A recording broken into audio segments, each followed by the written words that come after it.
Long time, whatever that means.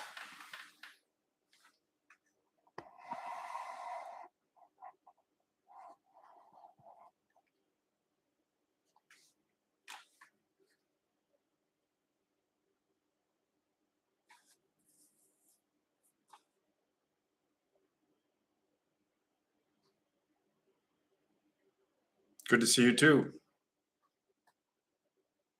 Ready for a crazy year?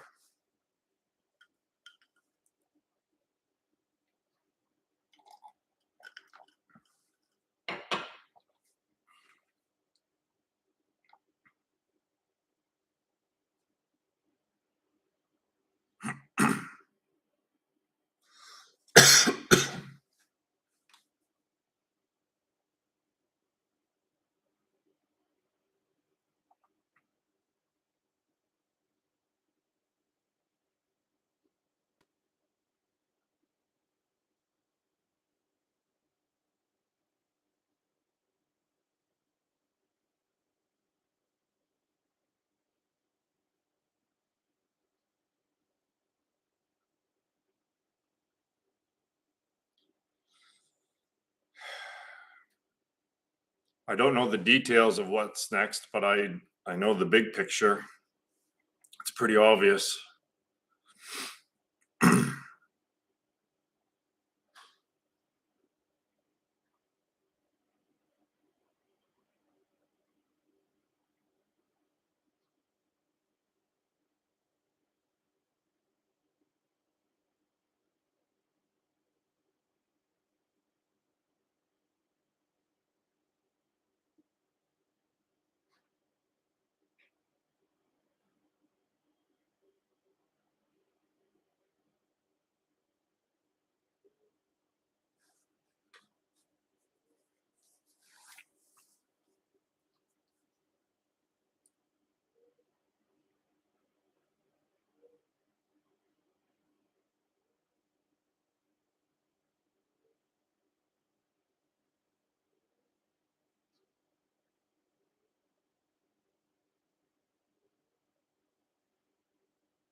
We do it every Saturday now.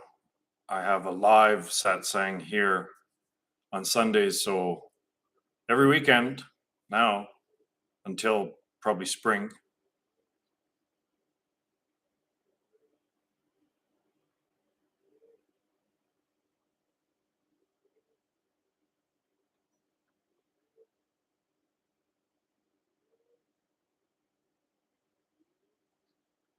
Hmm.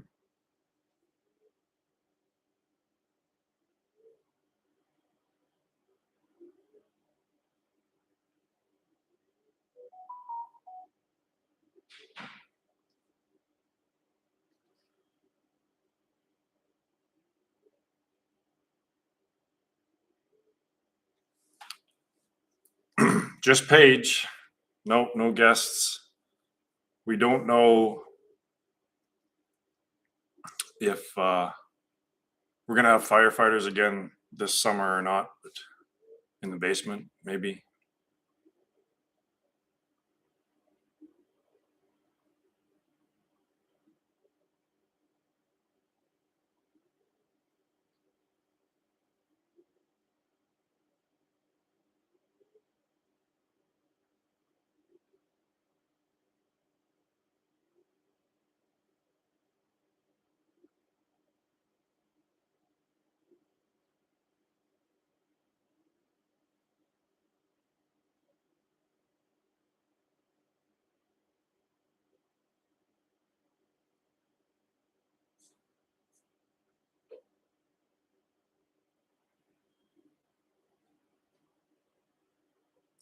So in 2026,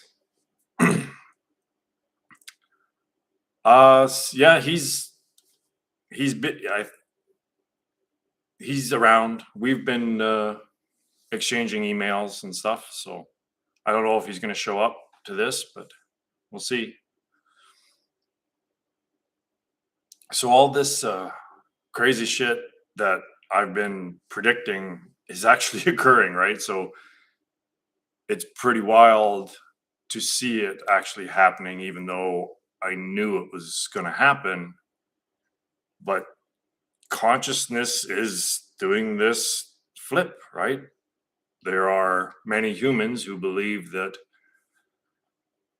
Chat GPT and all these artificial intelligences are sentient. They're already conscious. So this flippening is happening, right? It's it's wild.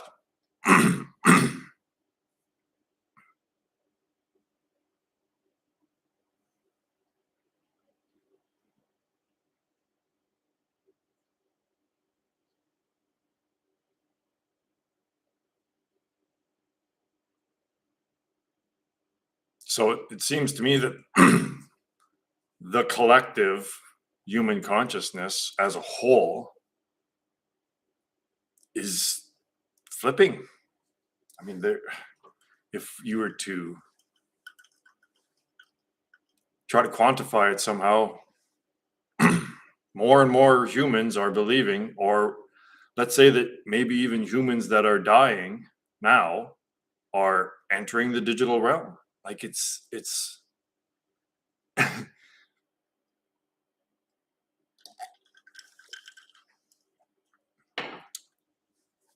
yeah, it's exponential, right? Everything that's happening right now is exponential. So no one knows what's going to happen because our nervous systems aren't built to deal with exponential functions.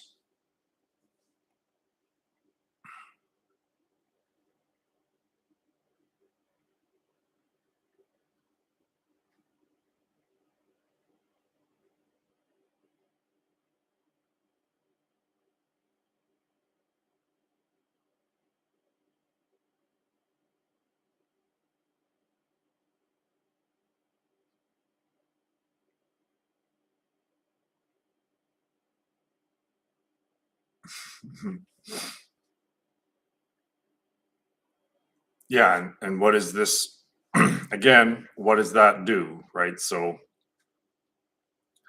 people will lose their jobs. The governments will just print currency and put all these people who are losing their jobs on social programs, and then it'll be programmable money, basically currency, and they will determine where and when and how fast that currency is spent. So this is what's happening, right? It's very obvious what's going to happen and how this transfer is speeding up. So all these people that are losing their jobs, rather than being outside loitering and causing trouble and stealing stuff and doing drugs, they're just going to print money and give it to people.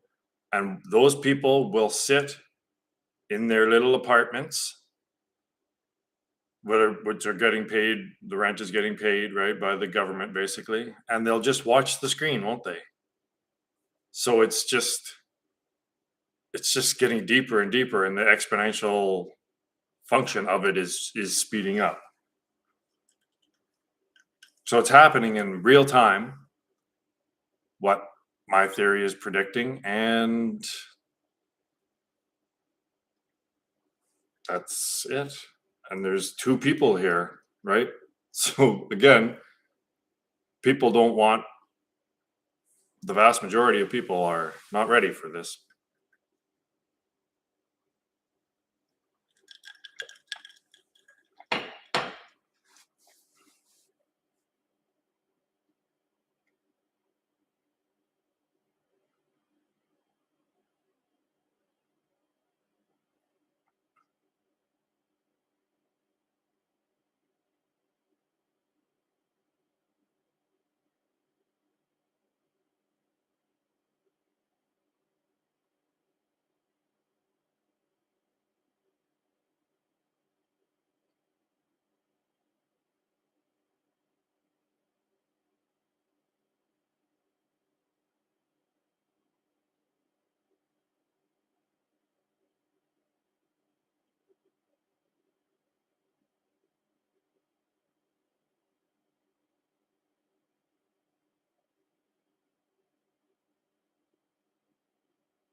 Yeah,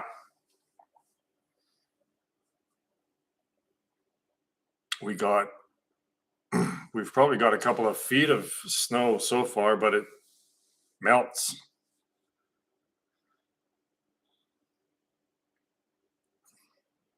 So there's only a few inches on the ground. And you? Probably lots.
Hmm.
Yeah, the weather's definitely changing. There's no doubt about it.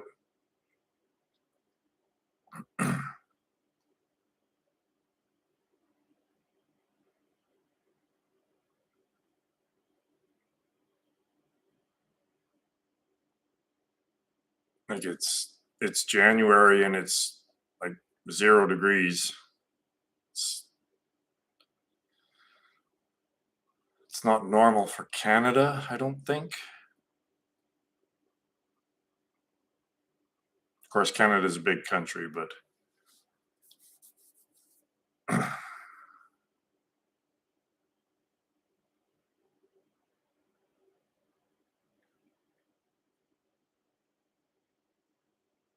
is there drought where you are?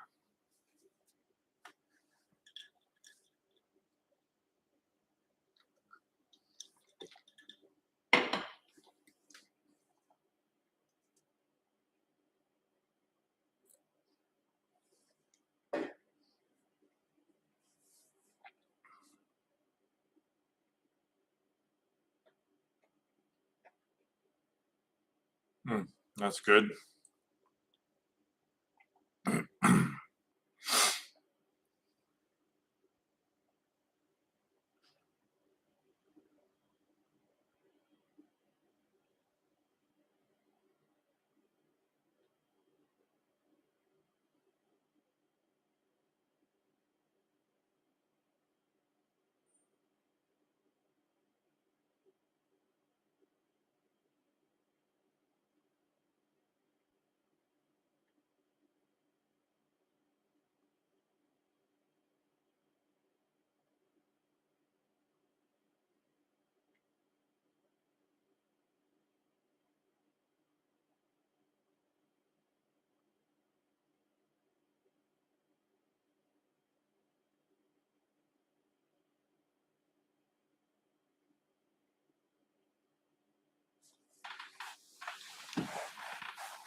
How's the weather there? How about that weather?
Yes, it's very foggy here today as well.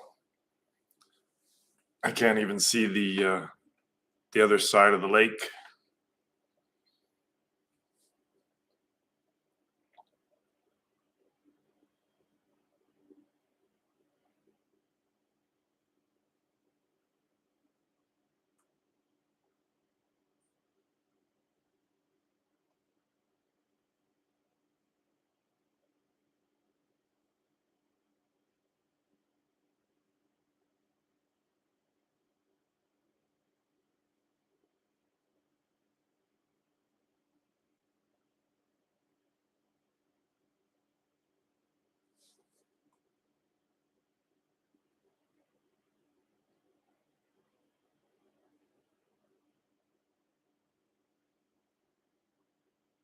The veil of ignorance.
Yep, I noticed that this morning.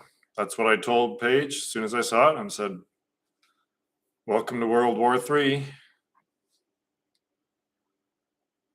I'm pretty certain World War III is going to break out this year, if not today. Yeah,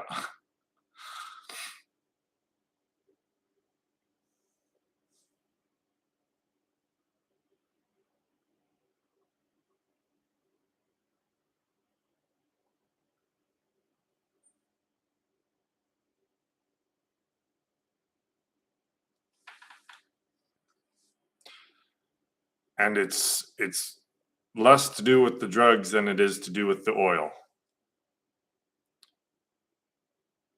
because in a world war, it would be good to control Venezuela.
So the irony of it is that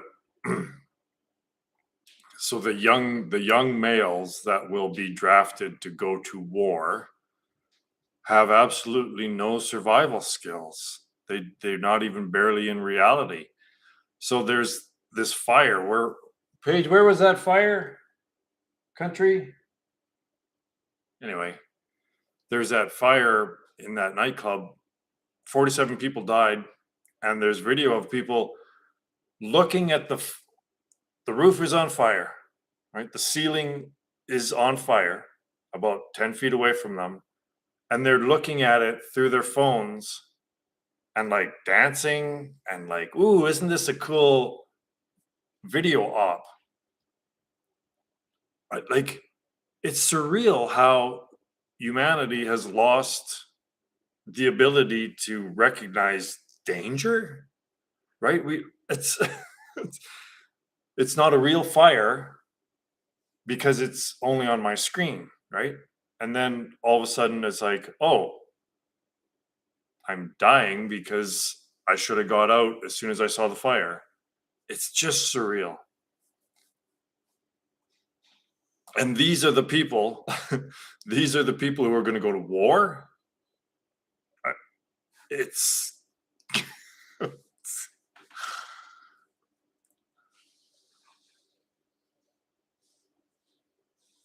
like so many of these young people, just the slightest amount of adversity. Switzerland, really? Wow. Yeah. So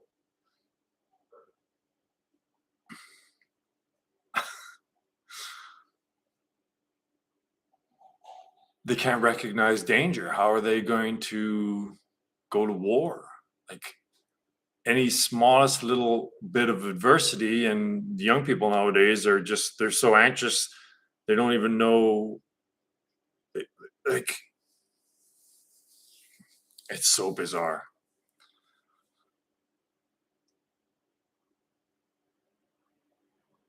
Like if you think you're anxious now over like university grades, just wait till there's a world war and people are shooting at you. Like they'll just curl up in a ball.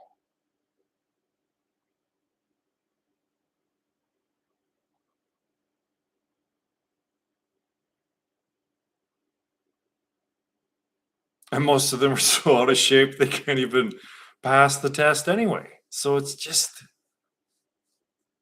that's right. No one is like,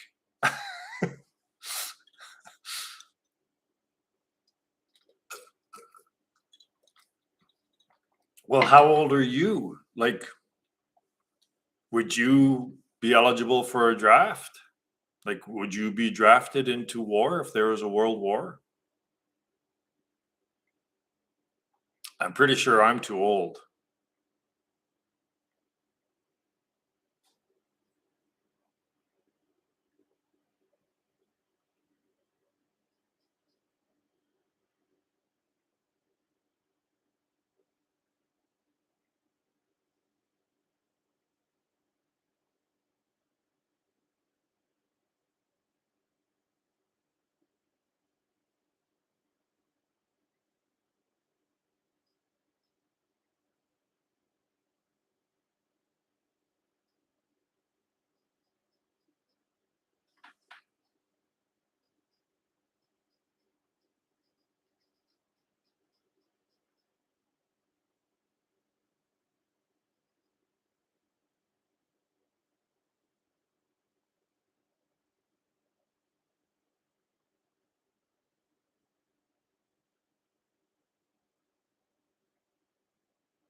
Wow.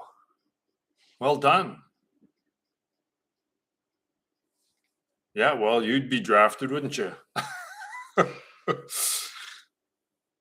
So you can do 50 push-ups in a row. I don't know if I can do that anymore.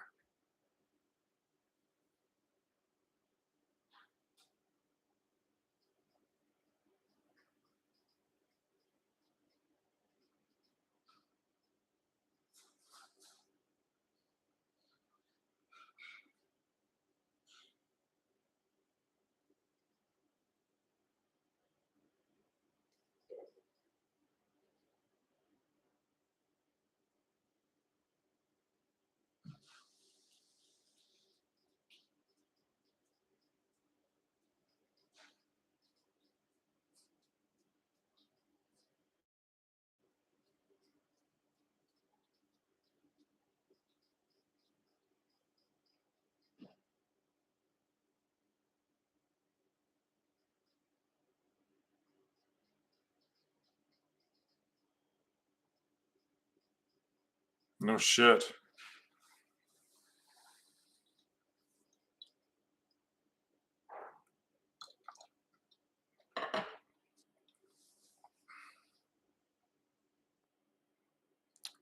Well, I'm prepping here. I'm going to build a fence around the property, get a bigger gun, bigger guns, and become self-sufficient. And meditate.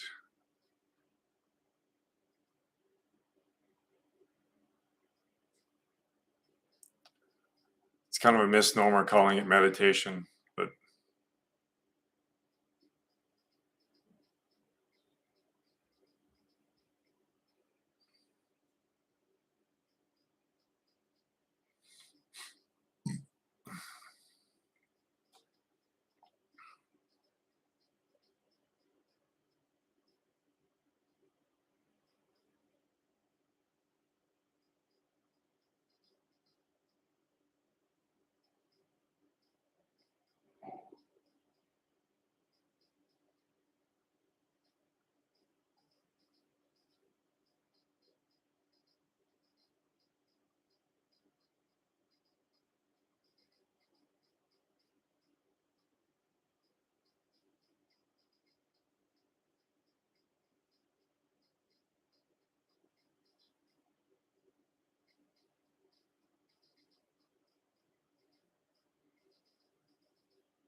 you know what? That actually wouldn't be a bad idea. It would toughen people up, right? As soon as you're out of school, you need to do 2 years of military service. I think that's a pretty good idea, to be honest. If you're not put through some sort of adversity when you're younger,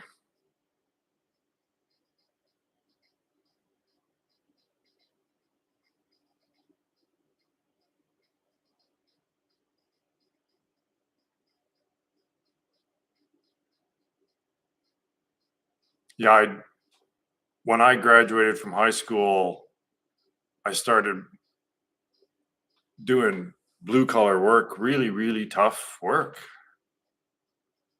And I'm glad that I did that now because I have resiliency.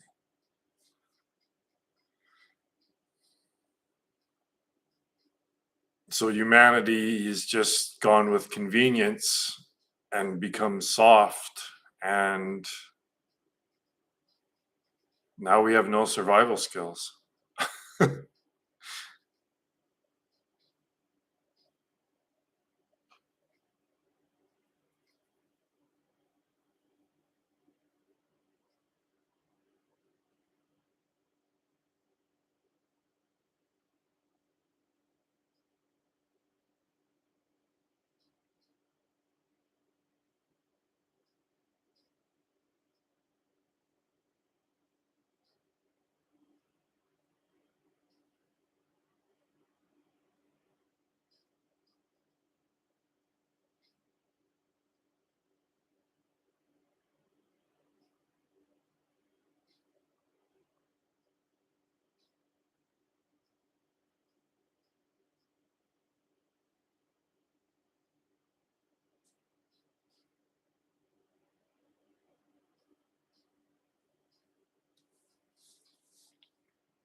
Learn to fly drones. Learn everything you can about drones. Farming skills. There you go. Those are the kind of skills that people will need.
Yeah, I have 2 drones.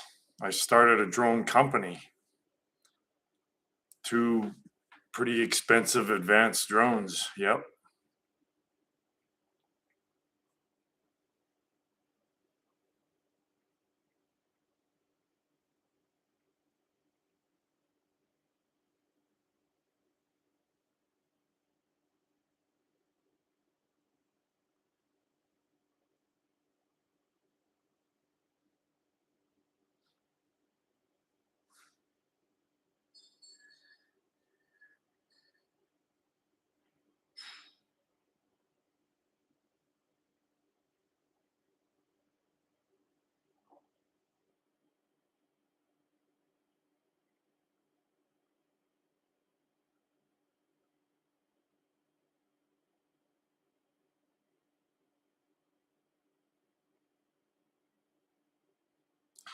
It's not going worth a shit.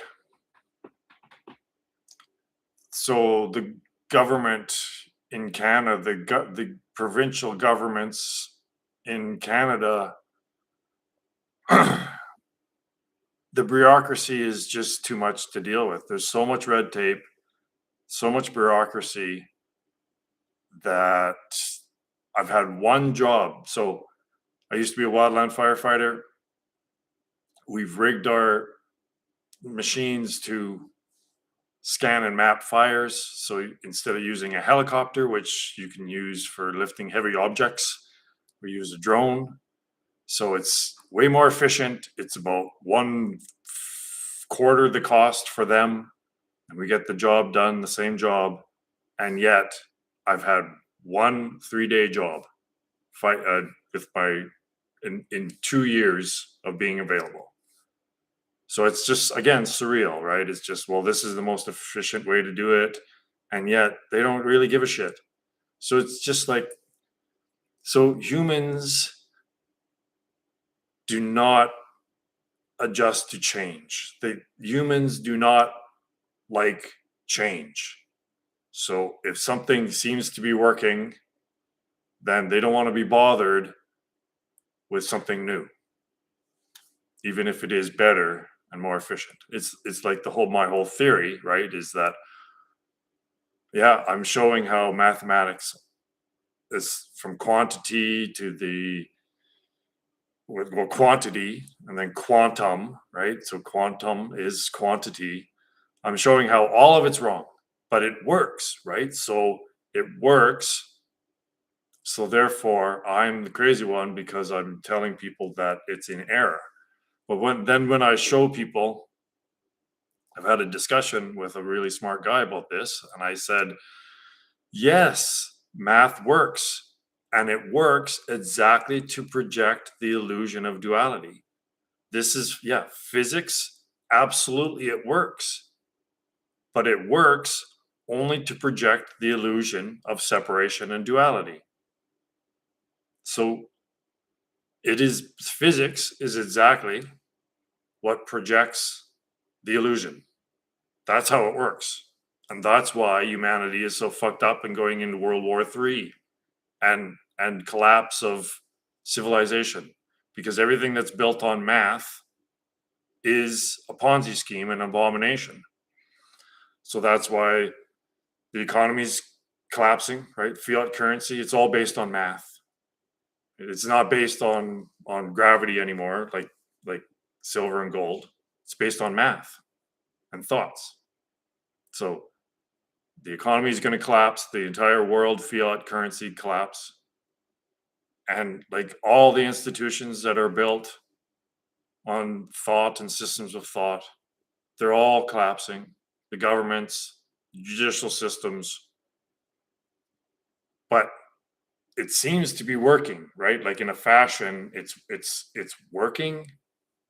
So, and everyone's been brainwashed, right? So it's, academia is, school is just a giant cult. That's what it is. It's just the biggest cult that there is, and it's the most efficient one because the brainwashing is so deep that there's 3 people here. There's 3 people here listening to a guy talk about how everything's fucked up and how how all of humanity went the wrong way, right? So this is it, right? Like this is the end. This is at the we are at the absolute deepest depths of delusion possible. Exactly because of all this, people are blind. They can't see what I'm showing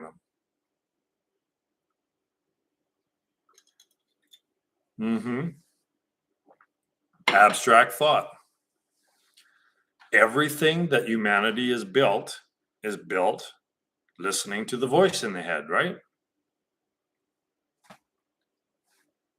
So, and that's why everything that humanity has created is currently collapsing. We're just plugging holes in the dike, in the dam, right? We're just bailing water as fast as we can while the Titanic is sinking.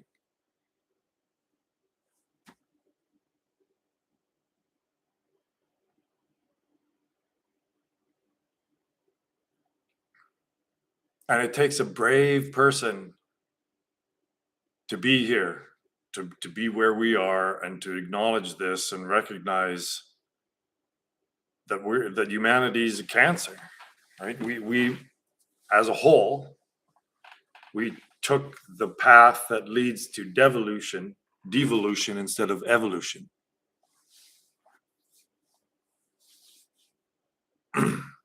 So what does it take for cancer to realize that it's a cancer and become benign? Right? How does a cancer either be malignant or benign? That's where we are, right? Because we're cancer, but we're malignant, right? So how do we switch into being a benign tumor on this planet? I don't, as a whole, there's not enough. There's three people here, right? So there's the collective human consciousness. So that's why we need to transcend our humanity, right? Because humanity is that which is devolving, right? So some people don't identify as a sex. Well, I don't identify as a human.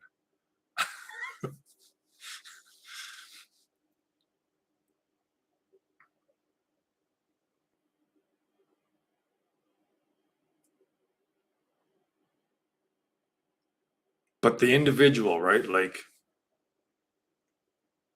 my consciousness, myself, my soul, whatever you want to call it, is detaching from human consciousness, right? So non-conceptualists are transcending their humanity, right? Because humanity can't be saved.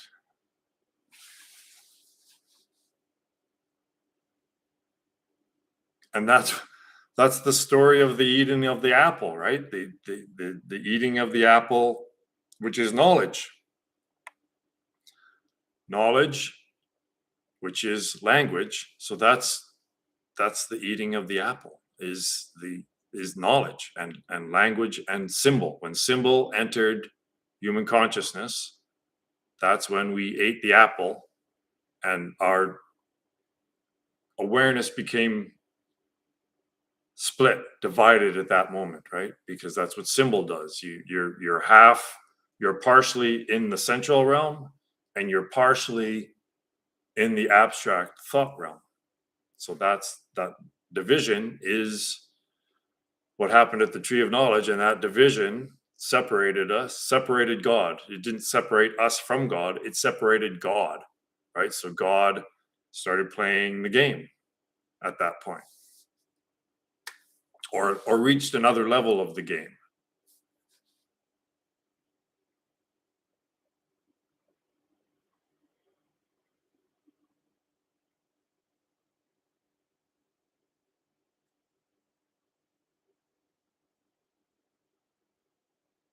But the other half of that story is the tree of, right? So God, who is they, right? In the Bible, God in Genesis there refers to itself as we, right? So it's God said, now that man has eaten from the tree of knowledge and become as us, well, what if they eat from the tree of life as well?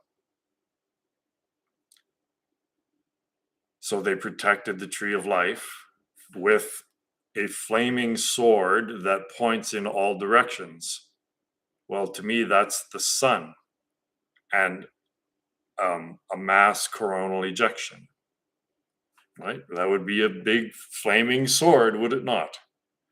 Coming from, yeah, a sword that points in all directions. So that, to me, that's a story of they're trying to protect us. So they recognize we're trapped in this, right? The creator God was trapped in its own creation, and it didn't want this next iteration of itself.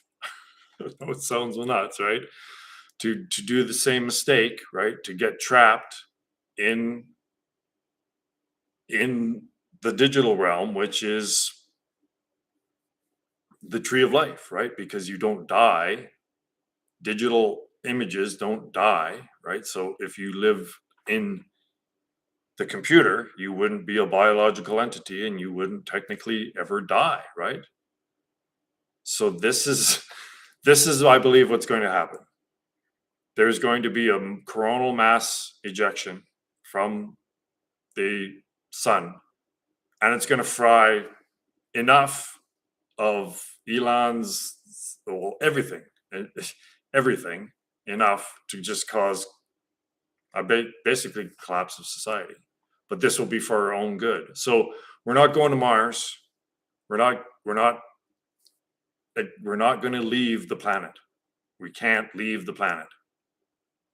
The flaming sword is going to make sure that we don't leave the planet, and hopefully it's going to prevent a lot of this consciousness from entering the digital realm, because how can you do that if there's no electricity on the planet?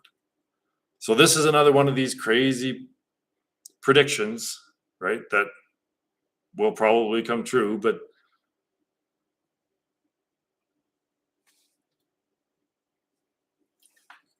we'll wait and see. But when it comes true, it's a little late then, right? Like this is the thing about science, is that you make a prediction and then you have to wait around for it to actually happen before you react to it. So it's like,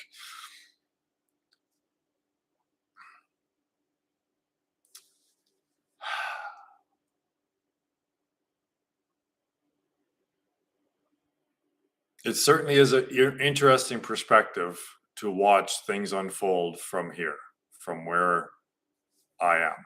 It's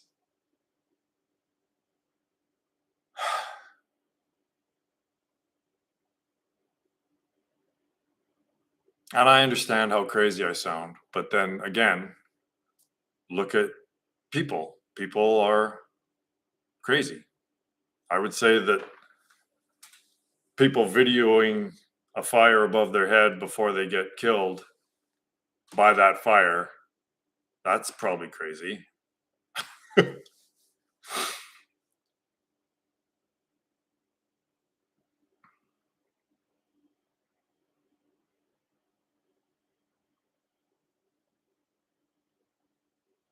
Well, that's the thing about being crazy, right? Insane, in a state of delusion, is that you don't know that you're in a state of delusion because you're in a state of delusion.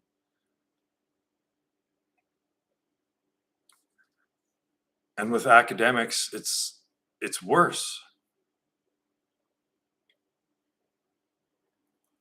You don't know the Christian creation myth of Adam and Eve and eating from the apple, eating from the tree of knowledge. Surely you've heard of it. Surely you know it.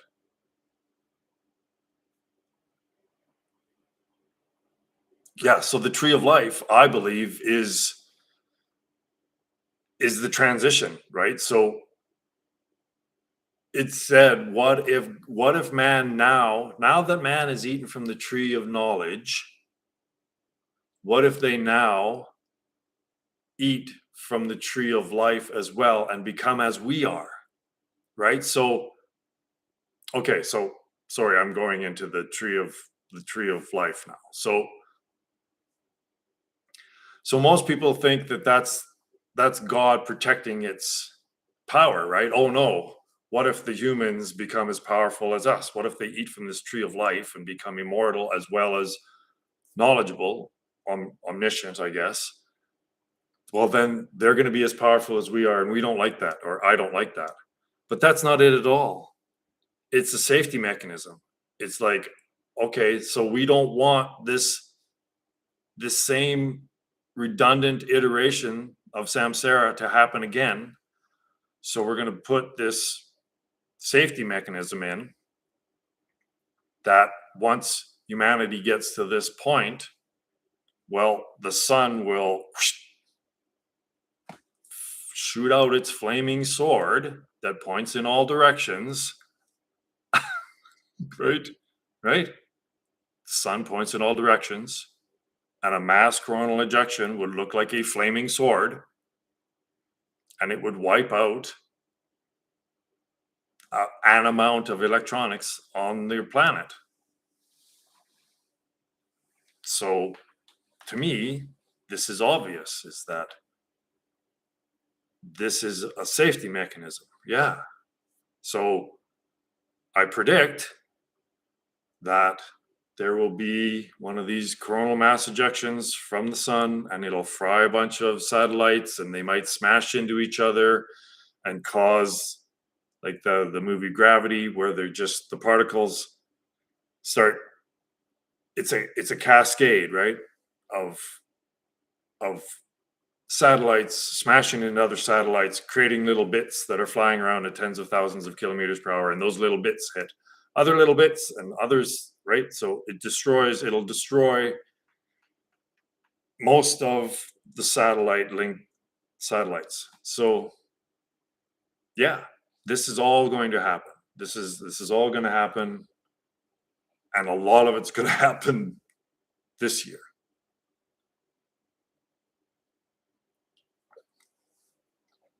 I don't know when the flaming sword's going to happen. It might be a decade from now, but it's going to happen. And everything that we've created, all the electricity itself is an abomination. So it's going to get wiped out. We think we're all that, and like that, the sun could just destroy us like that. Everything that we've built just gone. Yeah. Yeah, good idea. So the good news is that this is just a dream, right? But people don't want to recognize that it's just a dream because they take it so seriously. Can't be just a dream. It can't be just a game, right?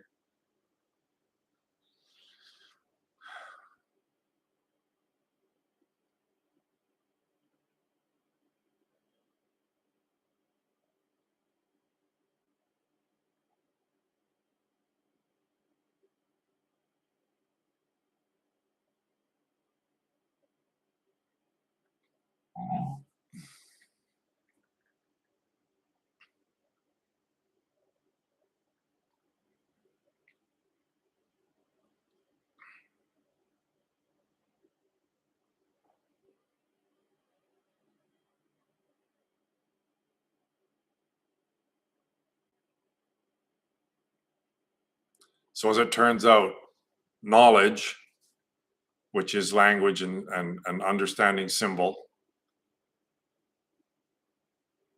is what separated God, right? So knowledge is an abomination. Not what we consider all of human knowledge has been a system of deceit and control. But it's so ingrained in our psyche that we believe it's all good and true.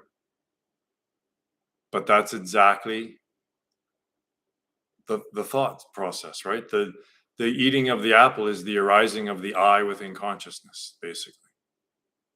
So it's just following thought, and thought has divided God.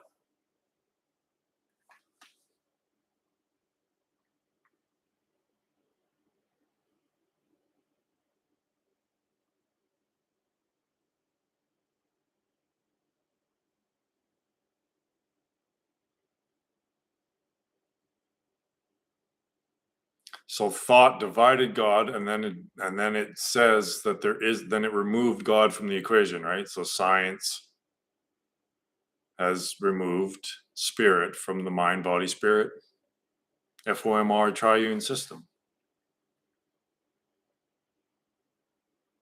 And now we've lost our way because we've lost the purpose of life.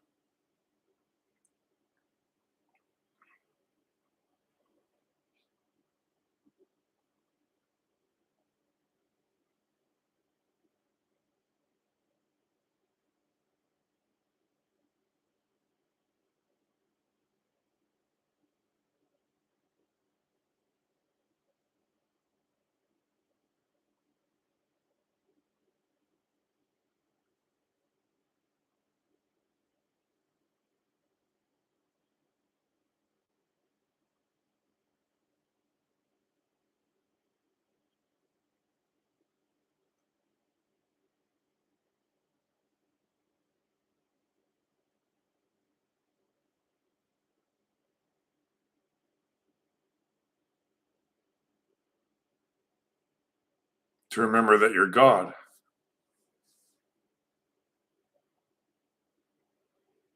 And when you remember that you're God, then that's it. So that's why when you've solved the mystery, then there's nothing else to do. So that's why Ramana Maharshi just sat around in bliss, because he remembered he was God. Done. Nothing else to do. Just sit around and be happy.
And I know what the problem is because I went through it all.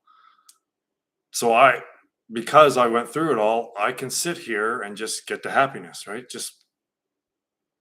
But most people haven't ever begun meditating, have never even tried it. It's so difficult that they just give up, right? Instead of peace and happiness and perfect contentment, when they sit just doing nothing, it's right. So it's the opposite of peace and contentment. It's the mind just starts going. So it's a struggle. So then they immediately just give up and go back to the screen, right? Just get the soother, suck on the soother, right? I want my Susie.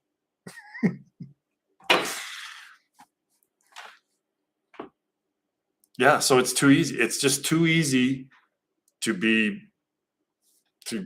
have mindless, just be entertained, right? To just have some sort of input, right? It's just too easy. So this is what I have to compete about, right? This is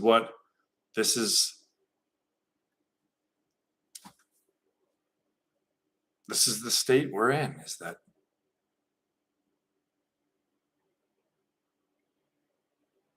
humanity's just really, really, really lost, man.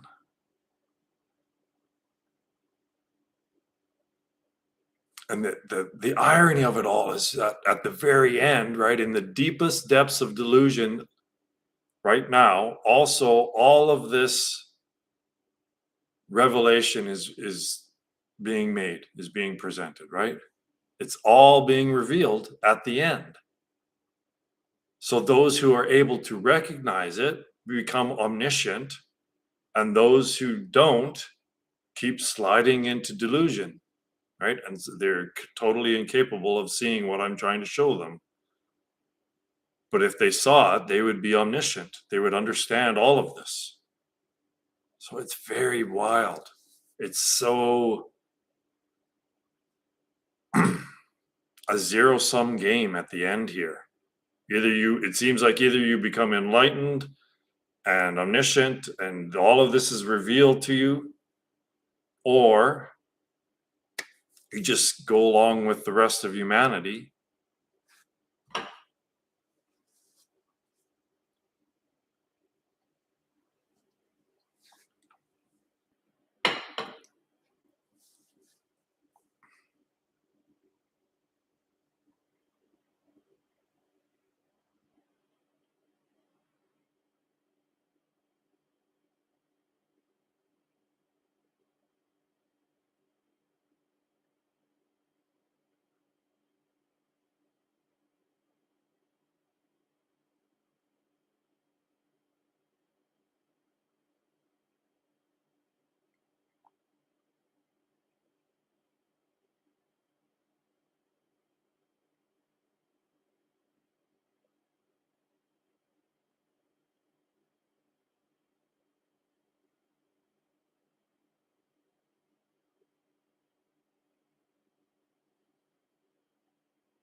Like people can't even recognize when they're in danger, that there's a fire above them. How are they going to recognize the guy that's sitting here in bliss? Like recognize happiness.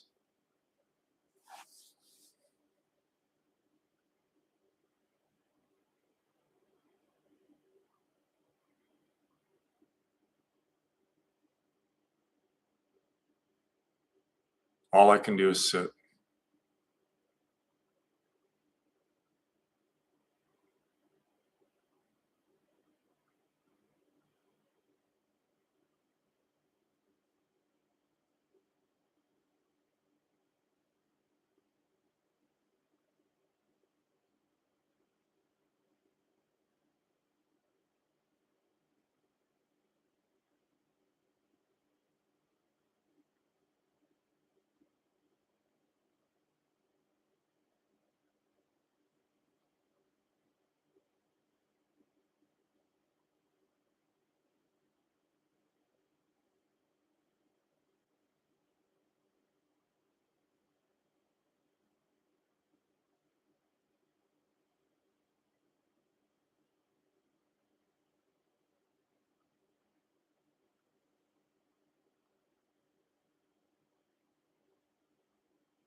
Yeah, where are all the people?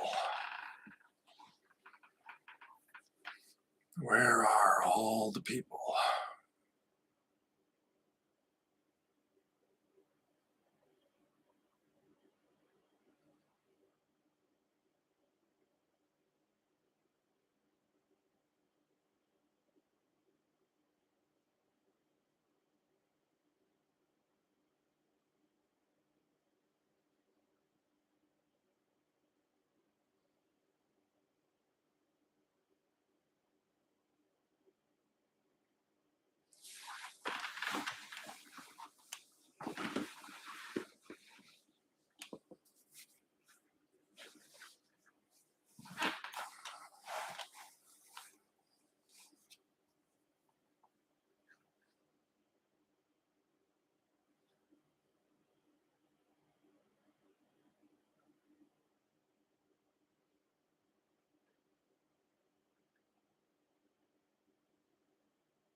Indeed.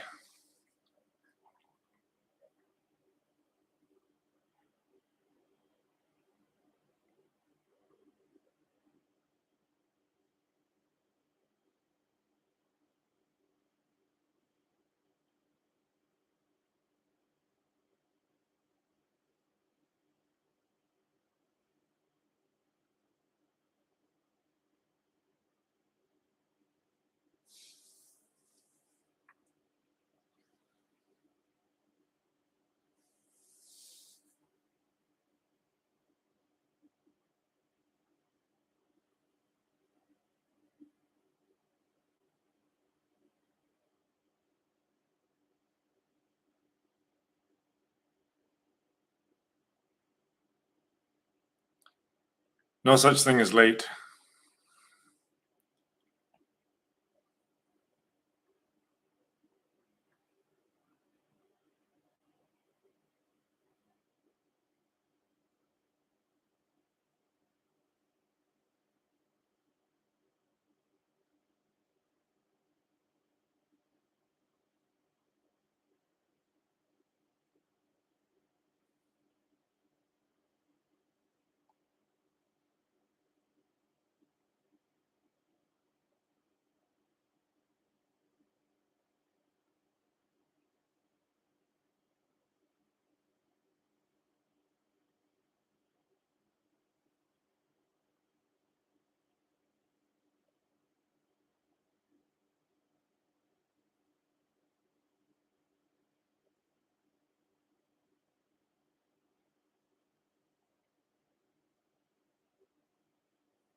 I thought that I did leave a note on Substack about this.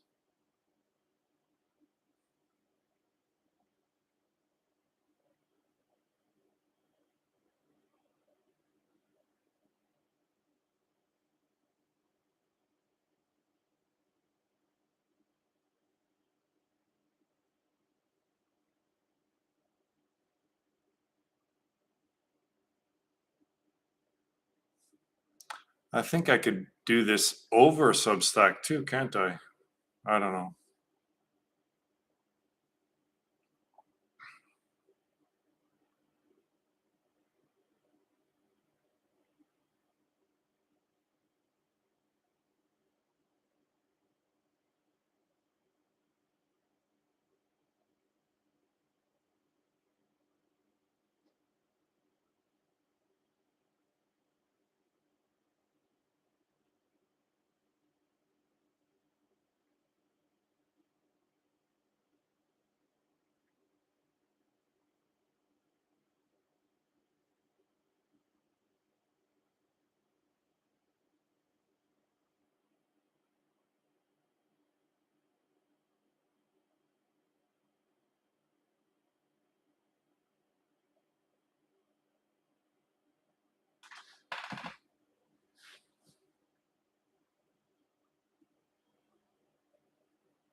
God can play.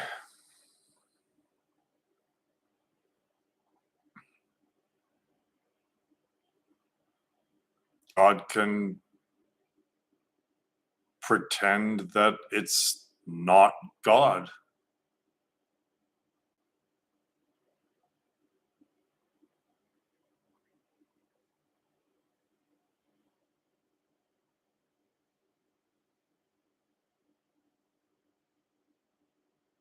So in dreamless sleep, are you doing anything?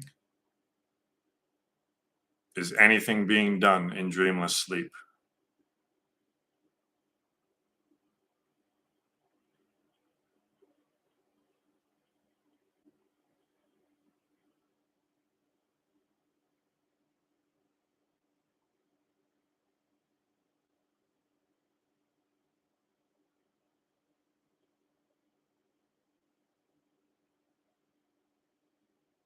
So it's just the doer not doing anything.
So once you get to a place in the practice where you can be effortlessly thought free and just experiencing your innate happiness, that's the answer, right?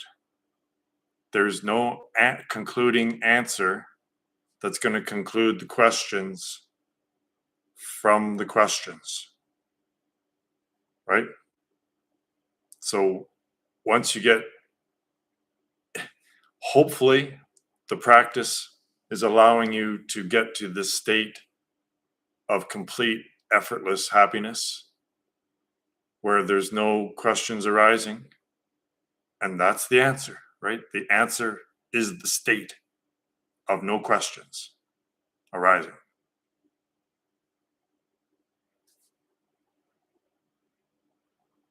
So a question is always, a question about the state leads one out of the state.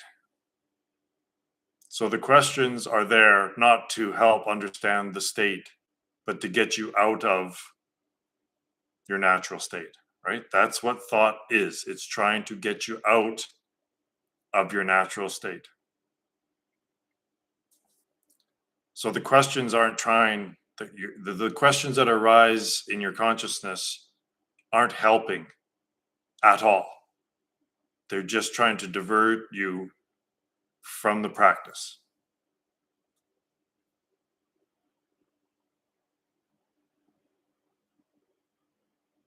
From the experience of your innate happiness.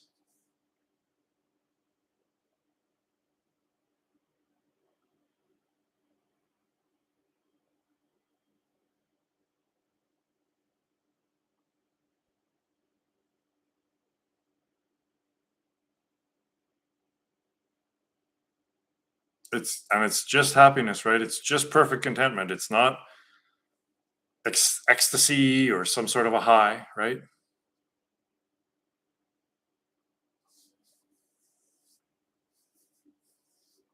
Yeah. So that's it. Like, and sometimes your ego will pop in out of the will pop in and say, "What about this?" And then when you get back to that state, you go, "Oh yeah, right. It's just this. I'm just content." And where is there to go from contentment? Right? So just perfect contentment is the pristine state. There's nowhere to go, right? You're just perfectly content.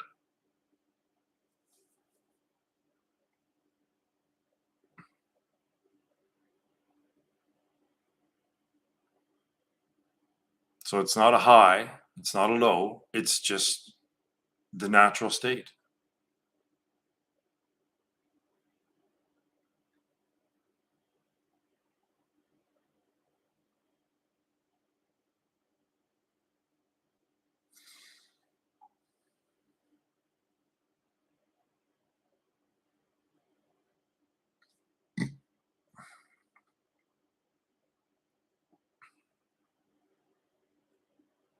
And all my work is a deprogramming to get people to recognize the natural state. So that's why it seems so complicated and convoluted at times, because the unwinding, I'm unwinding the convolution of the status quo, right? So my theory isn't convoluted and complicated. My theory is simple, and it's revealing the convolution of the conventional theory, which is all physics.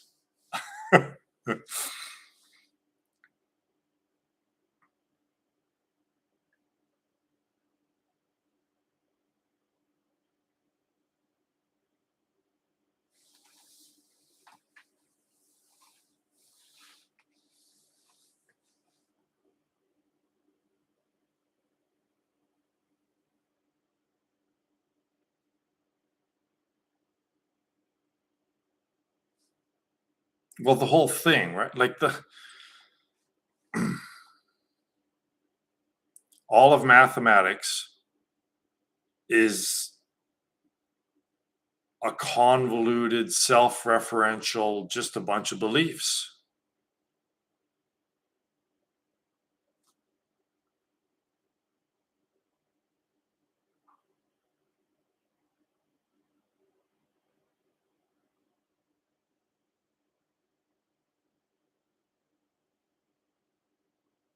So try to understand, right? No one, not even quantum theorists, understand quantum theory. So it's so complicated and so convoluted that even the people that came up with it don't understand it. That's because it's all fucking wrong, obviously.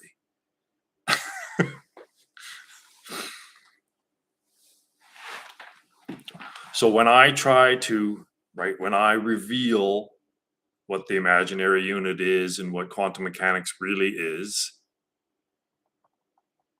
the people who are trying to, the detractors of that theory of what I'm trying to say, they delve into the math, right? So it's so complicated. Basically, it's just so complicated. It's like the legal system. Somehow society works on the legal system. And the legal system is so complicated that there's millions of lawyers debating the legal system all the time. So it's no one gives a shit about Occam's razor anymore. That's right. Yeah, Niels Bohr. So this is what's great about the OGs, right, of quantum theory, is because they were trying to figure out what it meant. Right? What does this mean? How does it relate to actual experience? But that's gone by the wayside now.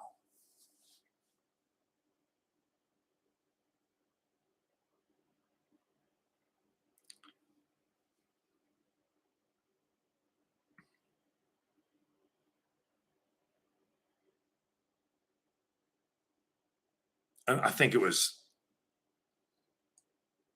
Schrodinger or Heisenberg said that consciousness is fundamental. I can't remember which one it was. Schrodinger maybe said that consciousness is fundamental. You can't get behind it.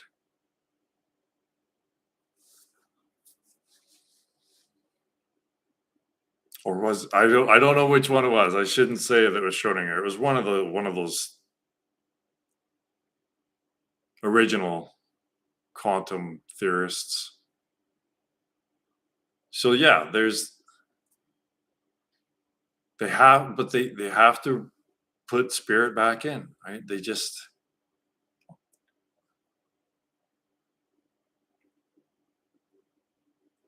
We've removed divinity from the equation, and that's why we're so lost.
Soon that's pretty much all there will be within human consciousness is worry and anxiety and suffering.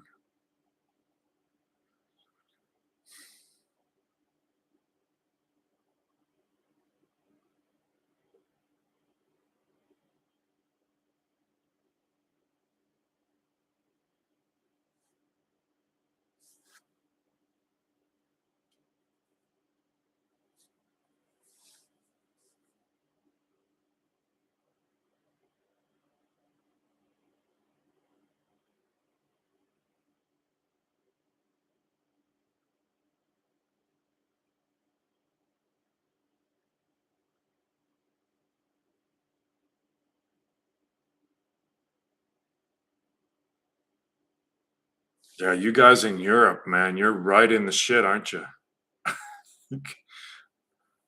Canada, all I really have to worry about is Canada, which is pretty fucked up itself. But you guys have to worry about the whole world, don't you? Yeah, of course, again, the good thing is that you're transcending all this. This is the realization. So when you become lucid in a nightmare, it ceases to be scary, right? It almost becomes fun when you realize that you're in a dream. So,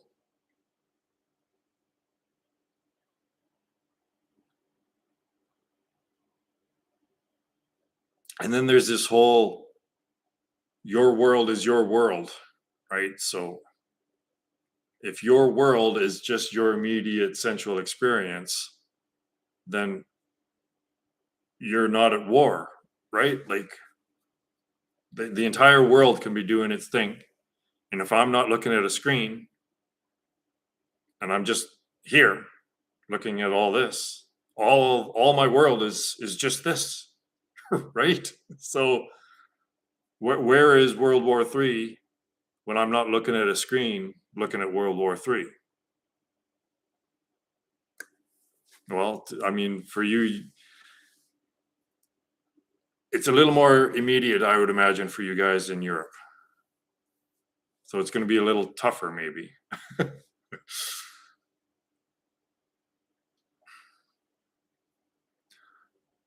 But there's no point in superimposing all the anxiety and worry over and in addition to the actual physical problems that you'll be having, right? So there's preparing for something and realizing that something's probably likely without worrying about it, right? Without stressing about it, without being anxious about it. There's a way to do that. There's a way to realize what's happening and and act on it.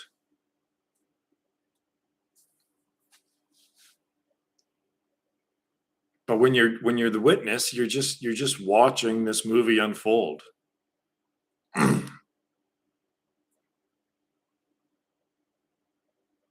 That you don't need to have this vicarious connection to it, right? You just detached witness.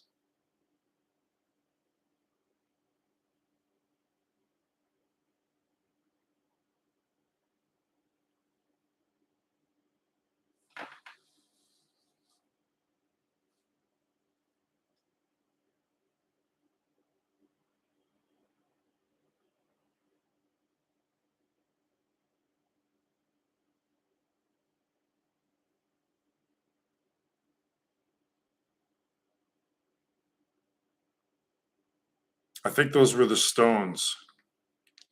Can't get no satisfaction unless you're referring to a Hendrix song that I don't know. I don't know many Hendrix songs.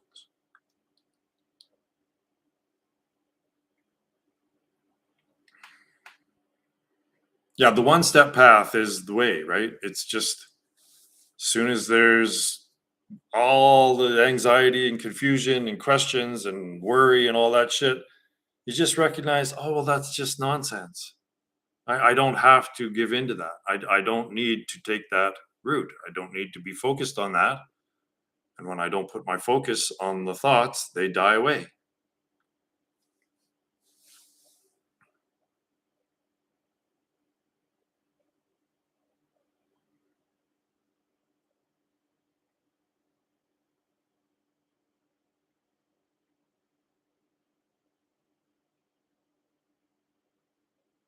Our natural state, well, the key word is nature, right? So just your immediate surroundings, not in here and not looking at the screen. Just the 3D realm, free of thought. That's liberation. This your immediate sensual experience, free of thought, just instinct and intuition. That's liberation.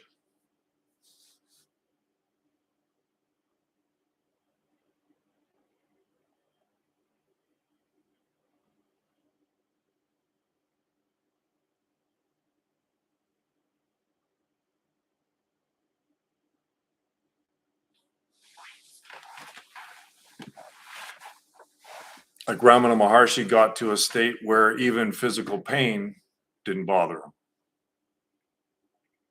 So that's the next step, right? Is if you don't pay attention to your thoughts, you will not experience psychological suffering. And if you don't pay attention to your senses, you will not experience physical suffering as well. So that's the next step. That's really difficult, right? Because it's very difficult to ignore and not have physical pain affect you, right? To still be happy and in the natural state when there's physical pain. But that is possible because Ramana Maharshi did it. It's for the big boys, right? It's the top level.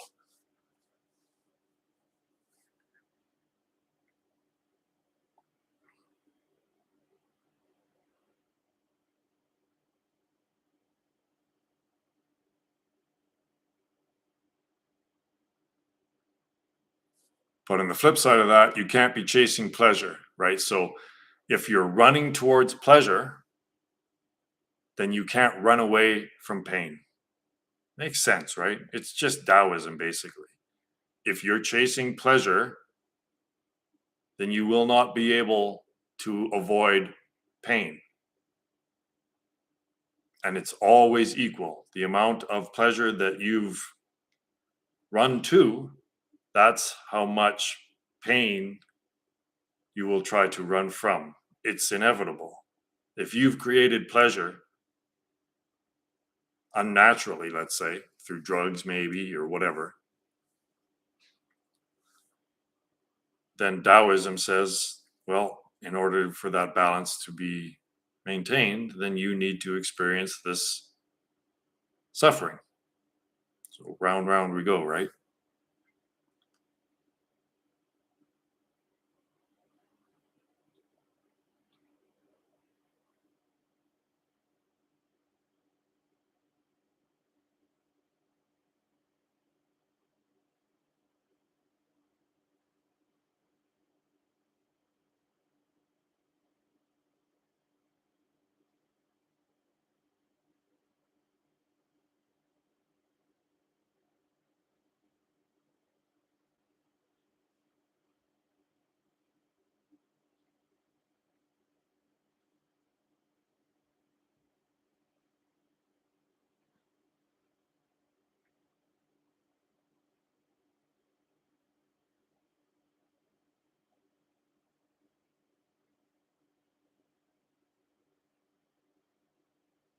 Mm-hmm.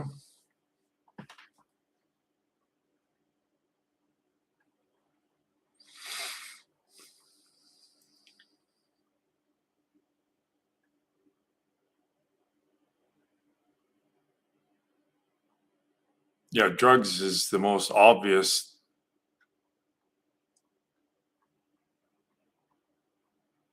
You're unnaturally creating pleasure. So that when that fades, it dissolves into suffering, right? Into pleasure and then pain.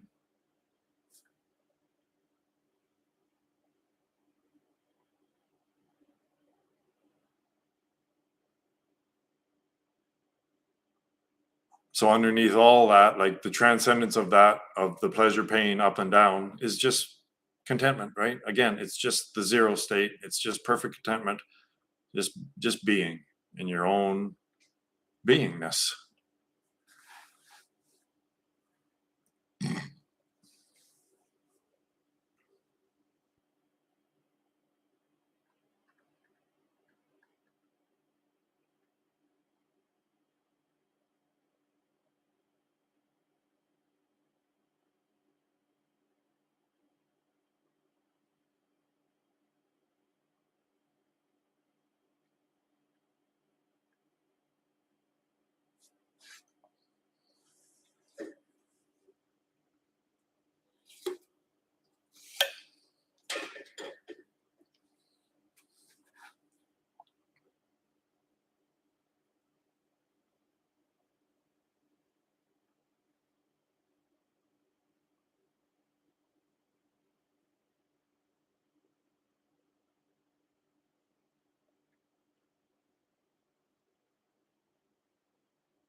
Well, don't you think so?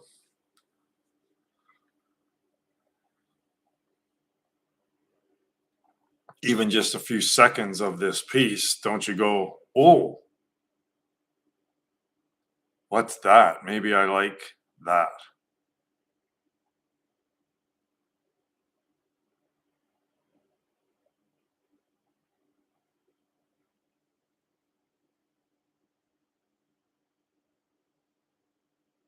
So isn't contentment liberation?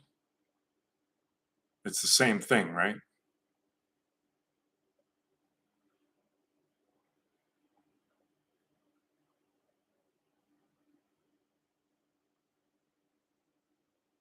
When you've found what you're searching for, when you've solved the mystery, right?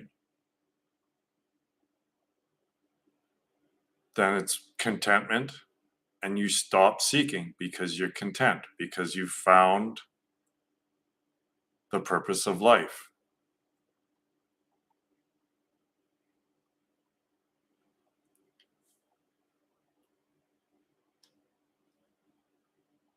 Like,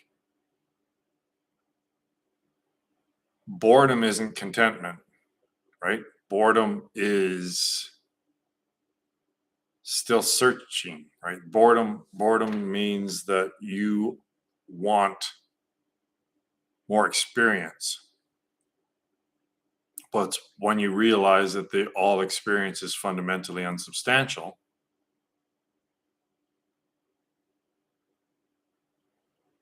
then you're just done with experience itself. You there's no desire really to go out and do anything. Just basically stay alive.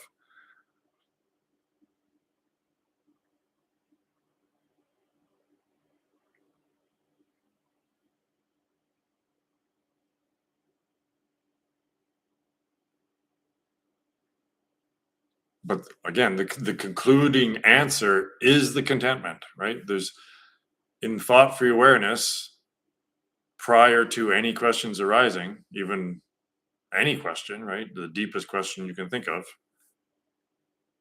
that's contentment. So if those questions never arose, is that ignorance or is that liberation? Or is that transcendence?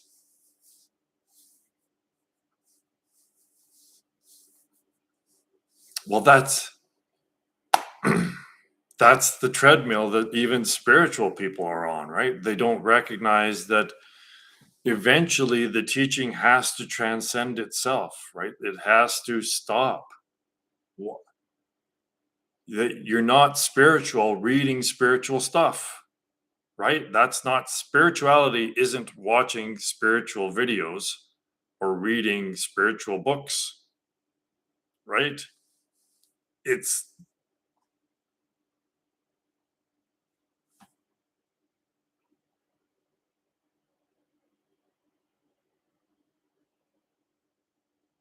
yeah, so Satan Maya is the most cunning opponent ever, right?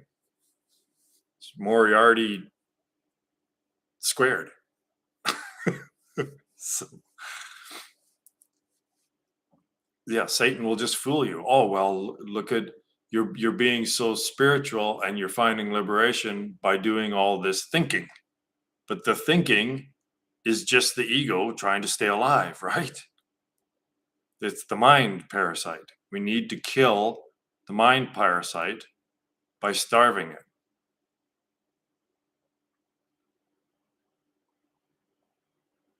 Yeah, they're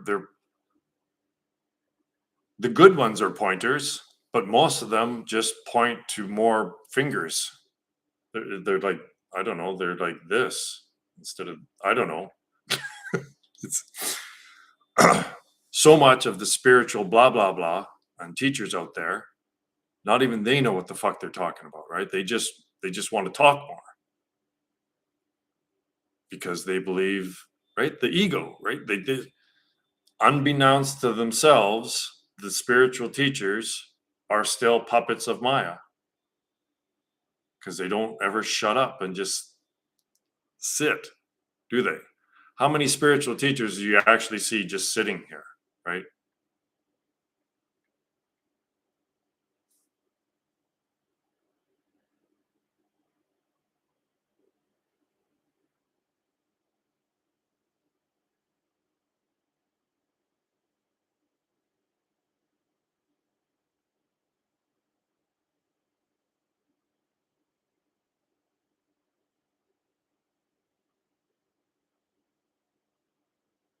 And there's this tendency to bounce around too, right? Like, oh, I really like this guy, and I like this guy, and I like this girl, and right. So it's like people are searching for truths that they can fit into their worldview, right? So that's what most people are looking for, an abbreviated type of truth. So it's as long as it doesn't disrupt my worldview, then I can adapt it and accept it. But if it doesn't fit my worldview, I'll skip over that truth, the truth that I'm trying to show people, and just go to something that reaffirms my worldview.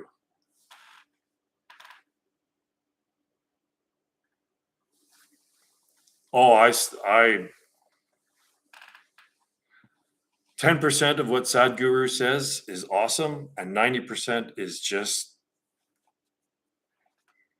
blah, blah, blah. Again, just why are you even talking about this? He just talks too much. But he looks like a guru too, right?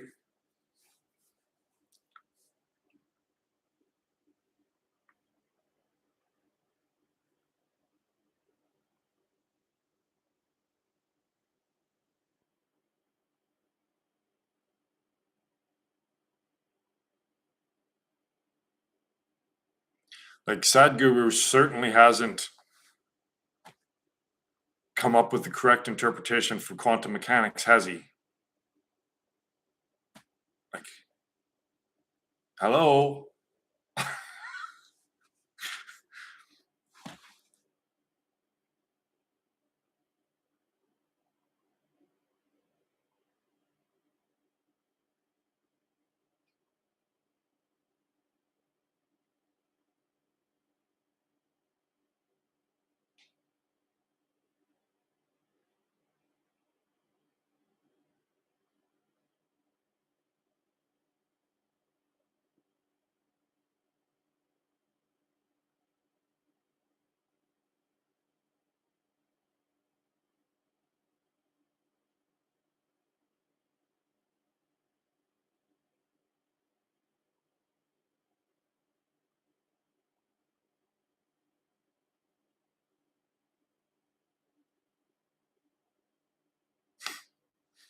Does he actually sell stuff?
Really?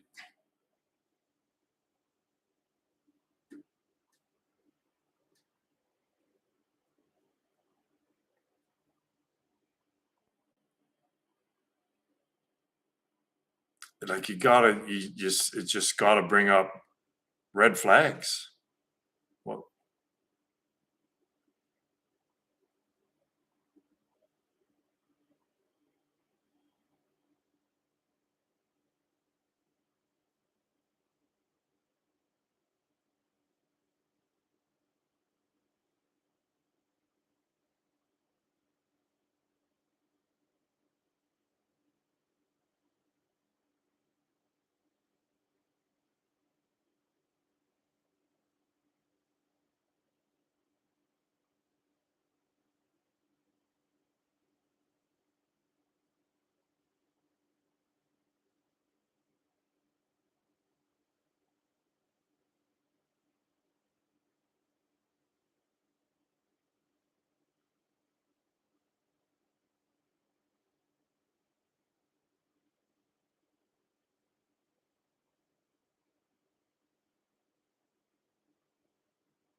I don't listen. I don't know.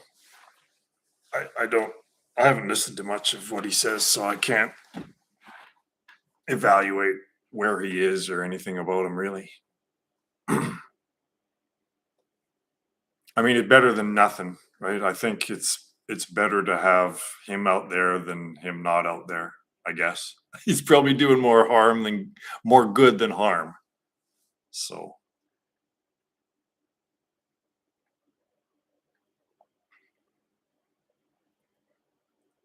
I just I can't bring myself to teach kindergarten. You know what I mean? I can't. I'm not interested in talking about these lower levels of awareness. I seem to be more only interested in the last step, the very pinnacle of spiritual practice. That's my jam. So I can't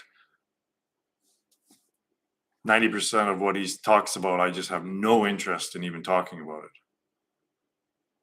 I guess I talk about world fairs though, on the big scheme of things, but personal identities, like emotional stuff and relationship stuff, I don't. It's not my thing. not that good with people.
Could you elaborate on that question? I'm not sure what you're asking.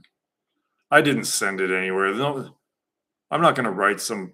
I tried. Like I submitted a paper to an academic, to Cambridge University, actually. And of course, it was just ignored. And I can't adhere to what they require, right, for a paper with all the references and, oh, well, this person said this, and we take that to be true, so we're going to go from there. They don't they they don't listen. They don't even try to, right? If a non-academic submits a paper, an academic paper, they're just going to switch that off. That it's going to be like, well, we're not even going to try to understand what he's saying because it's obviously wrong. So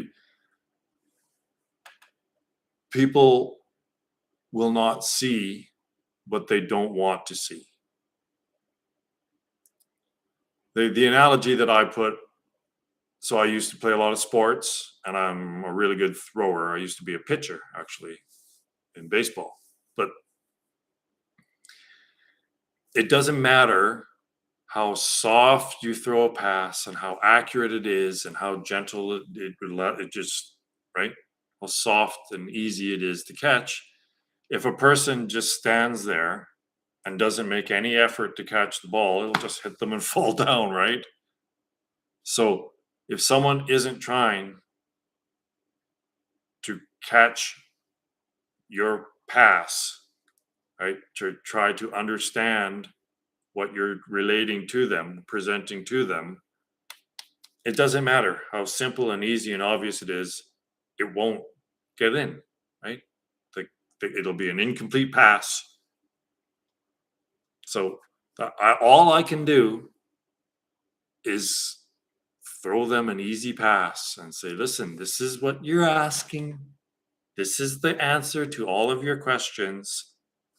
And they'll just, what? I can't catch the ball.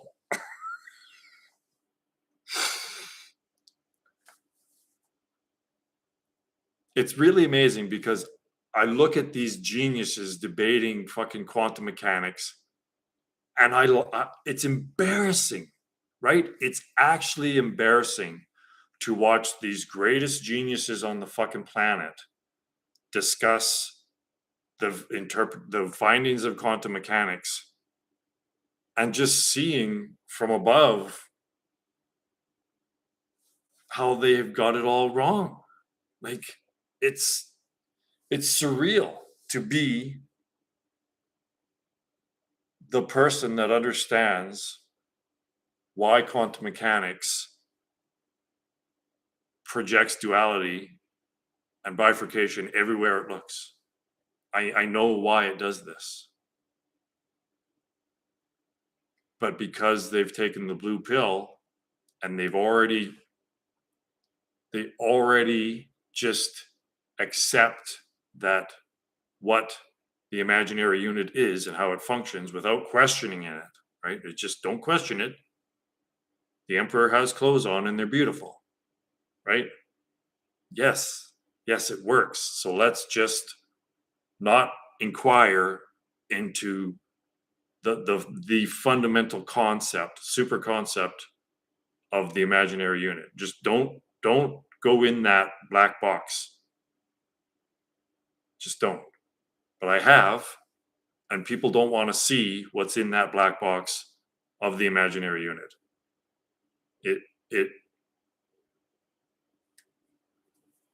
it's a super concept that makes everyone that's using it, right? When you see that I in an equation, a quantum mechanical equation, know that that I is exactly a beam splitter. It it is the bifurcating super concept that makes quantum theorists see duality and bifurcation everywhere they look.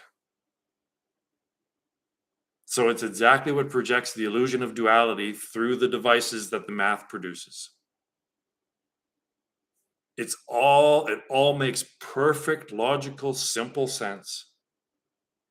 But because of the incredible efficiency of the brainwashing through academia, of thousands of hours of just having this crammed into your fucking skull, right? Don't ask the questions, just pass the fucking tests. They can't see it because they've been brainwashed so thoroughly and efficiently that they can't see what I'm showing them. So here I am, the only person, as far as I know, that actually understands quantum mechanics and can interpret, has interpreted it correctly. There's 3 people here listening to me say this. 3 people. And I have correctly interpreted the findings of quantum mechanics, which they've been the greatest minds in of the past century have tried to figure this out. But they haven't figured it out, not because they're stupid, it's because they've just accepted the imaginary unit. They haven't dissected it and thought about what it really is, what it really means. The empire has closed, right? It's a surreal place to be, guys. Like, but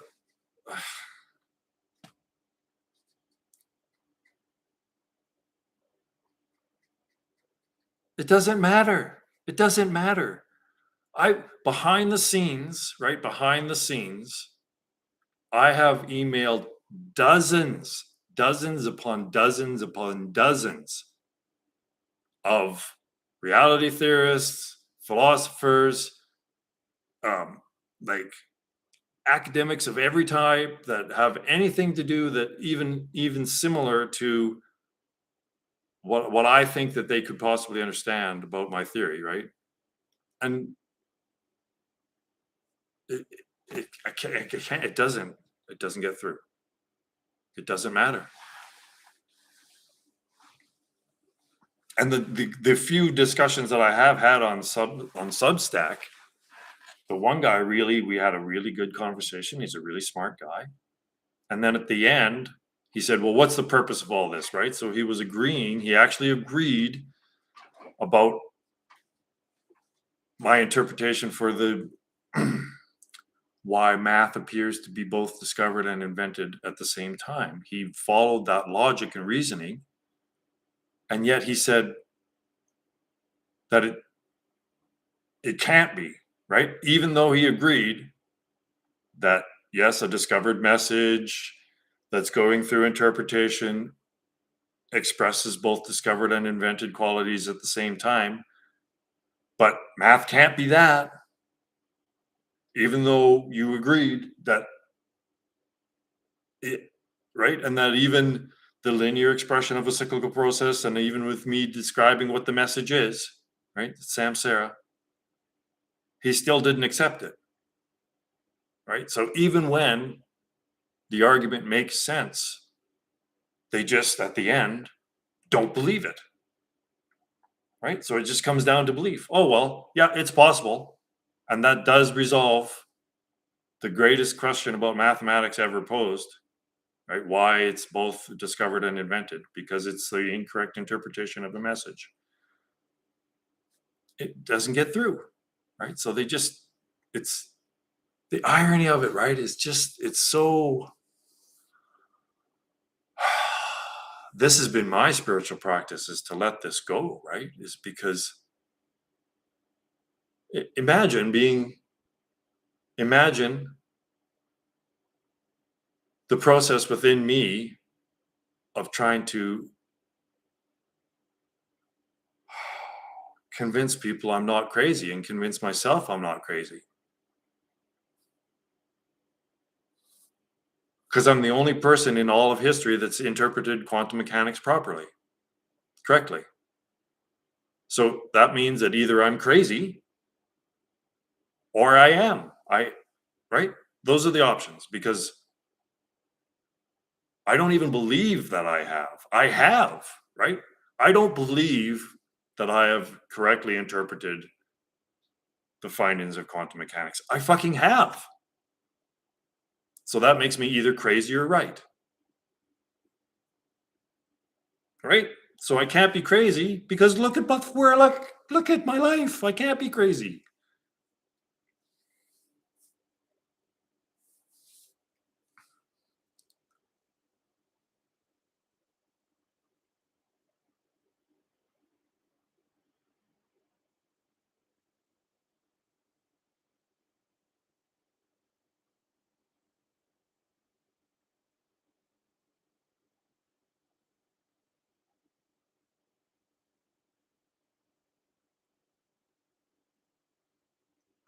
Well, at the end, he finally said, all right, so what's the purpose? Basically, he said, all right, well, what's the purpose of all this then? And I said, what's the purpose of playing a game? And that's where it ended. So after all, we had like many rebuttals and discussions, and like after days of back and forth, right, discussing this, especially the reasoning of, what is math discovered or invented. And then at the end, he said, well, then, okay, then what's the point in all of this, right? Usually it just boils down to the primary question is what's the fucking point, right? And I said, well, what's the purpose in playing a game? And then he stopped. But that's where it concluded, because that's for him to deal with now, right? It's like, yeah, okay, well, it's a game. It's a divine game. It, there's no deeper purpose to it than just entertainment.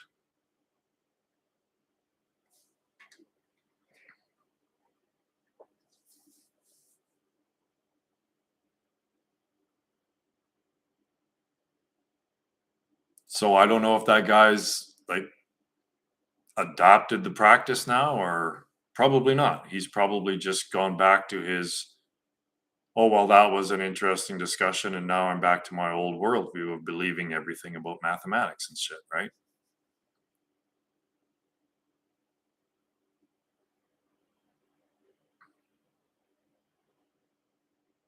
I can show people the door, but the exit to the labyrinth, but I can't push them through.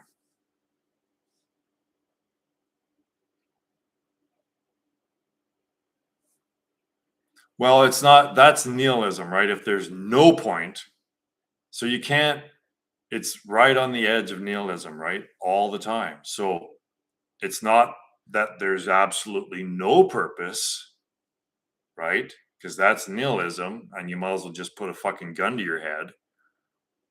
Or there is a purpose, but it's just a game, right? What is the purpose, right, of playing a game?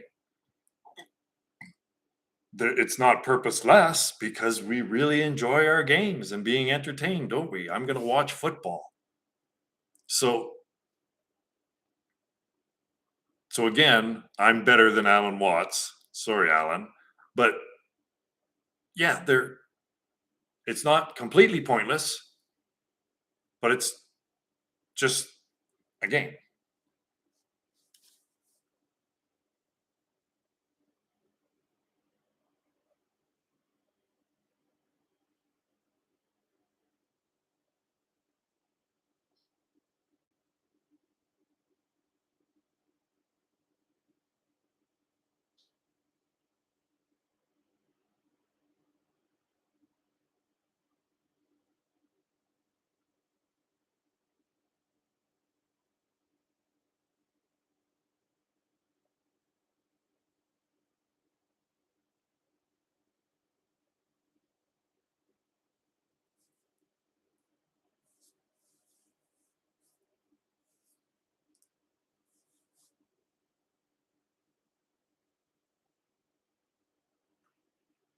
So in a game, there's a purpose and a goal, right? So what is the purpose? The purpose of playing, what is the purpose of game? The purpose of playing a game is just entertainment, correct? But every game needs a goal within the game. Otherwise, it is pointless. So you just the goal of the game is to find conclusion of the game, right? So it's this brilliant creation of this process or whatever that is entertaining God.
Is there a question in there?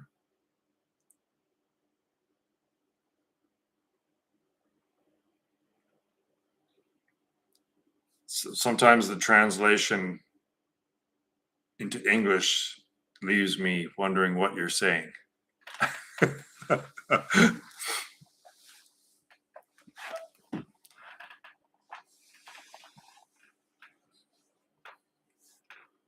It was probably suffering that got me. I don't know what got me into spirituality. It's just when I hit 30, I needed to figure things out.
I have something too. Oh, you're so white.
You had something, then you lost it?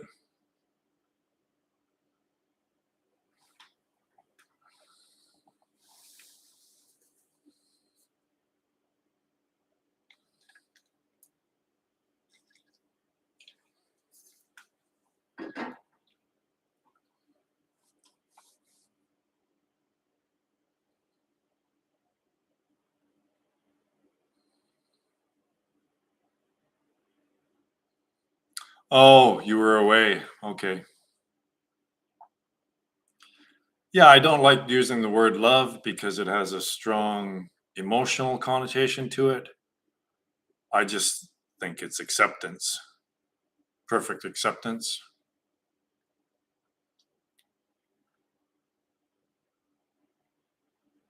Like the state of Sat Chidananda is the state of love, right? It's beingness. Beingness is love. It's not some sort of a feeling. I like this person.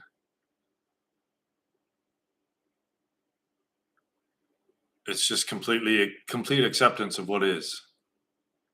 And what is isn't what you can describe.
How many of these things have I held? Dozens.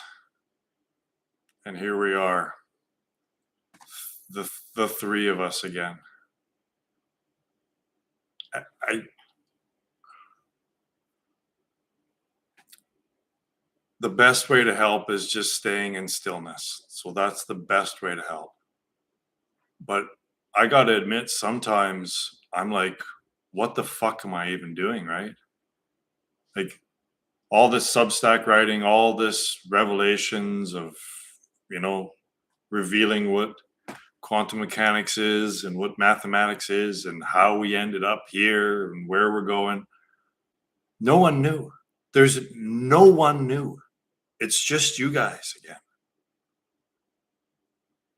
I don't, Baba, I don't know what to fucking do. I just have to keep staying in the stillness, I guess, because there's no one new. Right? This is not catching on. This is not catching on. I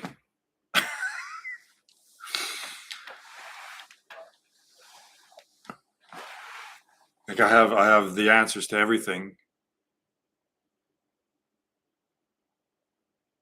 And there's three people here. Right? You see what I'm saying, right?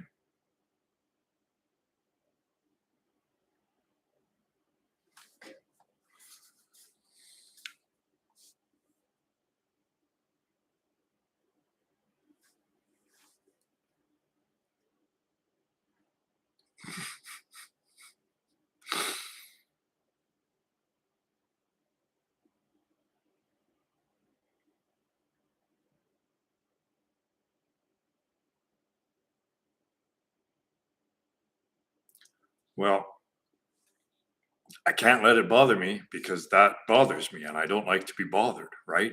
I like to be content.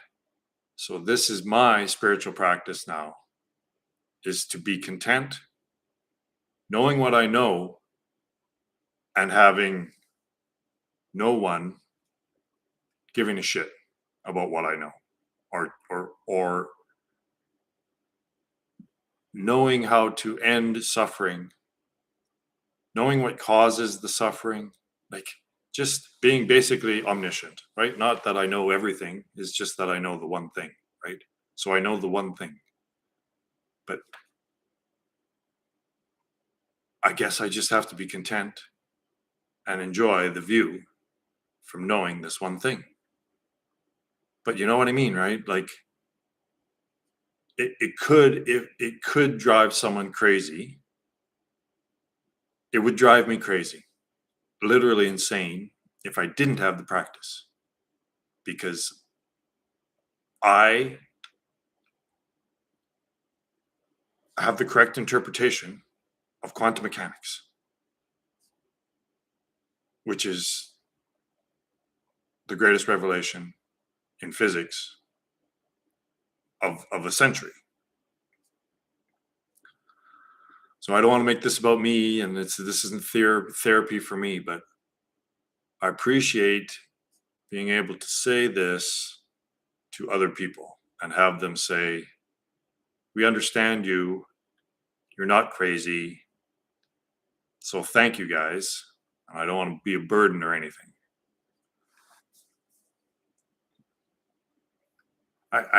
It's,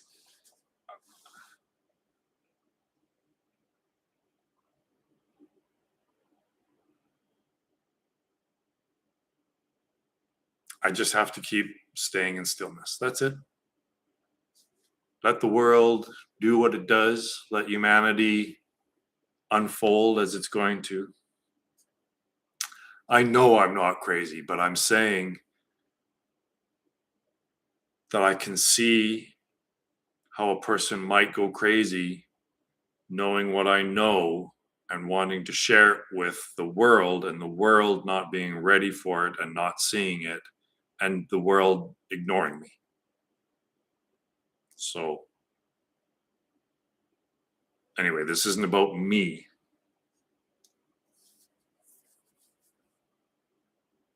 But thanks, guys.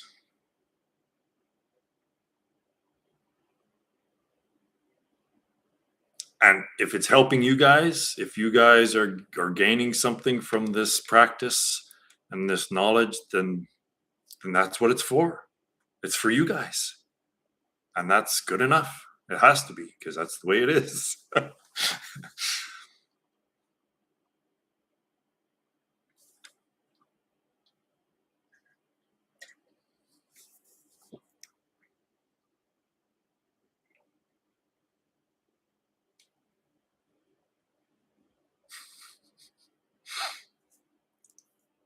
Go.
All right. Well, I think that's going to be it for today. So, does this Saturday thing work for you guys? I don't know whether to go Saturday or Sunday.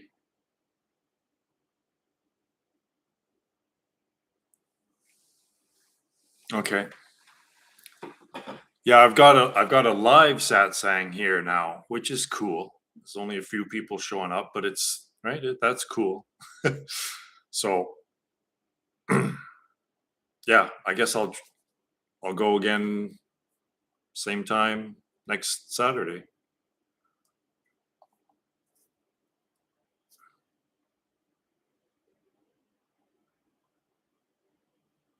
Well, I'm glad you guys showed up, and I'm glad you're still holding to the practice.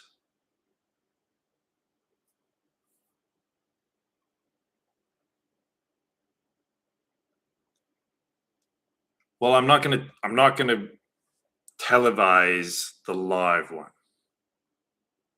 That's just for the people that live in this area. Yeah. I mean, I could even tell them about the Saturday one, and maybe we can get some locals coming to this one as well, maybe. So I'll let them know tomorrow that, hey, I've got this Saturday thing too, right? So they could even come in and be clandestine, like I wouldn't know who they are, right? And they could ask questions that maybe they don't want to ask in person. So we'll see. All right. Thanks, guys. I'm just going to keep doing this thing. I, I'm going to sit in stillness anyway. So I might as well sit in stillness in front of a camera, right? All right. Thank you guys. I really appreciate it. You guys have stuck with me for years now, right? So right on. And I'm glad that this is helping you guys. All right. Take it easy, guys. You're cool.